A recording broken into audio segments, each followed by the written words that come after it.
So I'm very excited for this. We have with us tonight to take a look back at the Bands of America Grand National Champion from 1990, the Plymouth Centennial program from Canton, Michigan.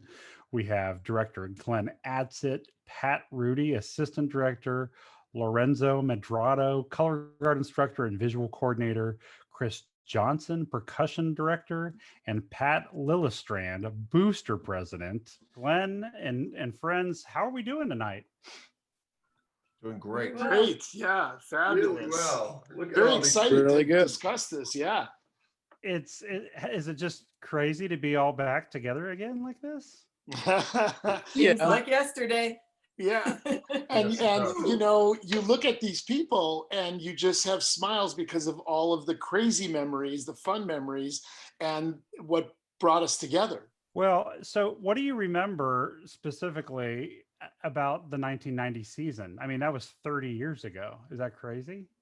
So can I tell the funniest story that I remember from this? So we were rehearsing, and it was Sun and the Clowns, and it was the end. And there's a point at which in the production where there's this repeated phrase, and the color guard goes, and up, and up, and up. And we were rehearsing it musically with our arranger, who was Chris's brother, Ralph Johnson, who's just like one of our genius arrangers. I mean, he was the real key to why we sounded so good. He was amazing. But at any rate, we were in rehearsal and we were the music guys. So we were out in rehearsal and Ralph looked at me and said, you know, that seems like 3 too many of those. I remember. We were like, yeah, well, you're right. Take them out. So we took them out. So we show up to the competition and all of a sudden there's an up and up and there's no sound. And Larry turned around and looked at us and Ralph looked at me and went, uh-oh. We didn't even think about that. Yeah, and the thing that was magnificent about those moments, those are little tidbits that become magical because I was so mad. And the reason is that they tossed on the last one of those. And so it was a build, and the last one, it was a toss. And then all of a sudden in the show, there's no music there when they're tossing. But the magical part about that was when they tossed and there's no music and then they caught, there was applause. And we're like, oh my gosh, yeah, I can't get too mad, but we kept it in. Well, and Lorenzo, before Pat Lillistrand joined us, I want her to hear kind of what you said about, you know, parents and boosters, you know, being the backbone of the activity. As a staff, we come up with things and ideas, and we want this to happen. We want coat racks out there. We want scaffolding over here. We want this. And we think that these are the pivotal things that are going to make the show work. And then we go to the hotel and we leave the information to the boosters and the person in charge of them. And we expect it to get done. And the incredible thing is we never realize that we wouldn't be sitting here as a group. We have no idea of that impact. I just know it was big because you were such a pivotal person in saying, we have to do this to create this magic for what they see. And I don't think booster presidents, booster groups around the country get enough praise for their contribution to making the group successful. It was a wonderful experience for all of us. And the ideas that you came up with, we wanted to see them come to life. Yeah, and James, what we're not telling you is that Pat's job was a full-time job. It was a full-time, paid very highly, I will add, job as the booster president of our organization. And Pat, you probably don't even remember this because you were just so good.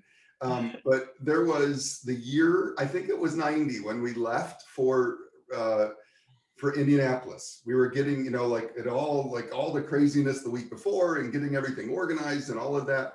And we had the big booster meeting. And I remember being, at my apartment and thinking, I don't know what time we're leaving tomorrow morning on the buses.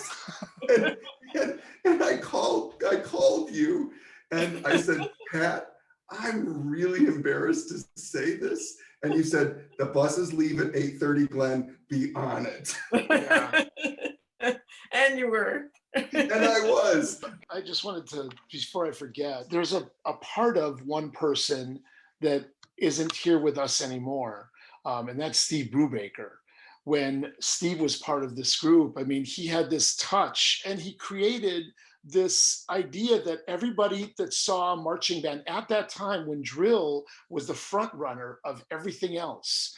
I'm happy that we as a group created a thematic idea that started to become more of the process as time went on. But Steve actually put his, his footprint on almost every group, not only that was there, but even today, you kind of see things that were done that are still big. So, we have to thank Steve also for. Well, and I'm glad you said that because, there's a lot of younger people who are, with us here tonight listening, no doubt, who have heard the name Steve Brubaker. We have the Grand Nationals visual award in his name. And so, just tell us a little bit more about Steve. Yeah, well, I was always amazed with the speed of which he would write.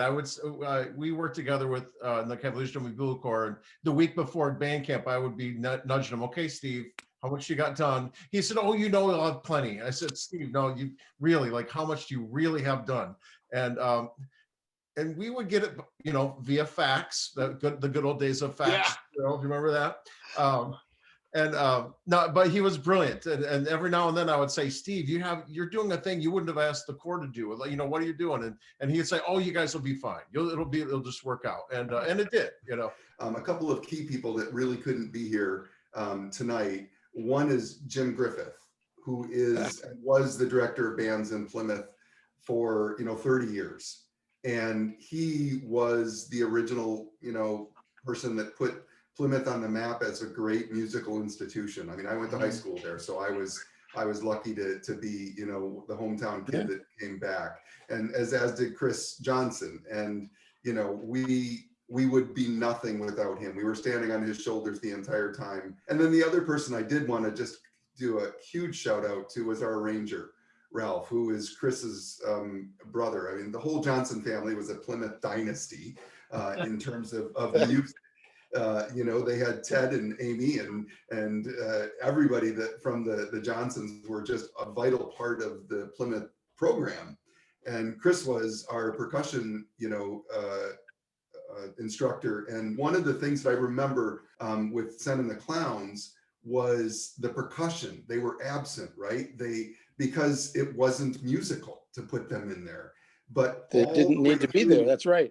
All the way through our early, competition season in Michigan, the percussion section was just getting, nailed in competitions because there were judges that were saying, "Well, you're not playing. This isn't, I can't give you credit if you're not playing."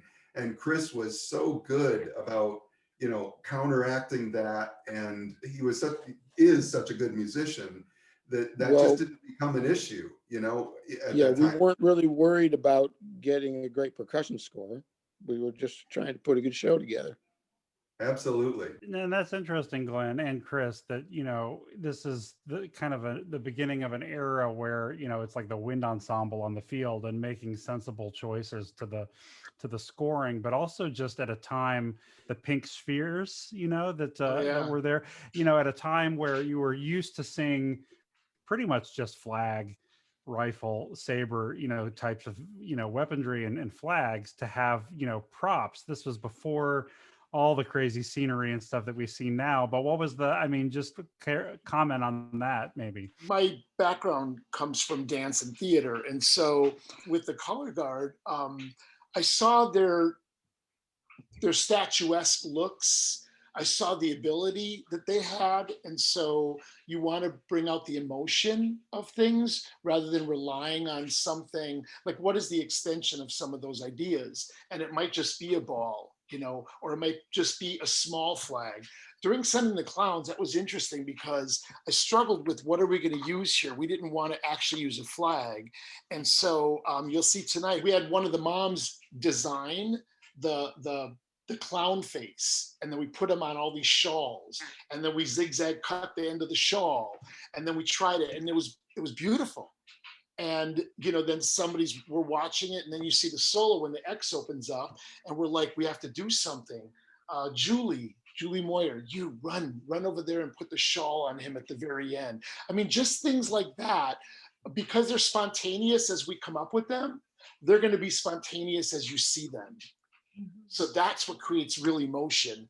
So about the kids, like you have to have, just when you watch this show again, you just have to remember individuals and different things. I mean, what, you know, and with social media these days, you can keep track of them. I mean, does it just blow your mind to think these kids are in their 40s now? Yes. I don't like to I think about talk to that. Yeah. And they're all still friends from those days. That was the wonderful part of it. The thing about Plymouth, all the kids made us better because they were so dedicated. They really wanted, and it wasn't because of the competition. It's a cliche statement, but we really did. We always preached to the kids that we're just trying to make a good video. I mean, that was our catchphrase, but it was true. We're just trying to make a good video. Yeah, and I mentioned earlier that again, we all just showed up every day and worked really hard. The kids worked really hard, but it was after our second to last performance, someone said, you know, I think you're going to win. And until that point, it had never even crossed my mind that was even an option. Or that had never been a motivation. It had always been, and again, with the kids, we are just trying to make a good video. Yeah, here's the big sort of obvious question. Okay, like the infatuation with Stephen Sondheim, right, started here. I mean, you know, the next several years we see Plymouth, you know, digging into, you know, a particular specific musical, but you know, we've got Sweeney Todd, we've got Company. Like, can you tell us a little bit about the love fest for Sondheim? I mean, as I recall our conversations, we started with all of the Broadway stuff, you know, and then there was, you know, each year got a little darker, right? I mean, Yeah. Yes, but that is true. Yeah. Each year got darker. Each year, you know, we went from some 76 trombones, you know, before this to Company to Sunday in the Park with George, which was a little bit darker, you know, and then we went full force dark to Sweeney Todd, you know, where Larry has, you know, all of the color guard dressed in male clothing as Sweeney Todd. You know, as when I got into Plymouth and was assumed the role of the marching band director after Jim Griffith came to me and said, Glenn, I'm tired of this. I don't want to do this anymore.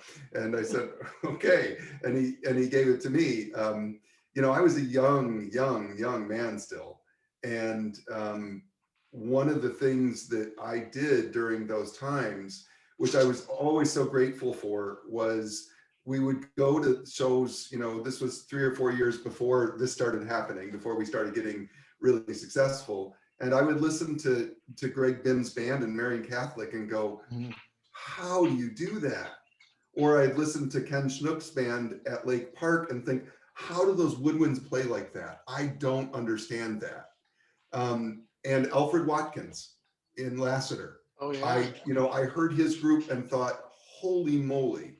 And to their credit, each one of them, I actually went down and visited with Alfred. And I spent time with Greg Bimm and with Ken Schnook and asked them all these questions. And every single one of them gave me their best advice. And it was priceless because I was there to learn and I wanted to know how they were getting the sound they were getting. And you know, such class, because each, you know, I remember talking to Ken Schnook saying, how do you get your clarinets to play in tune like that in the cold? And he says, oh, don't you have different barrels? And I went, different barrels? What do you mean? And he said, let me show you my toolbox. And then he pulls out the toolbox with all the different size barrels that you put on the clarinet to make them play in tune.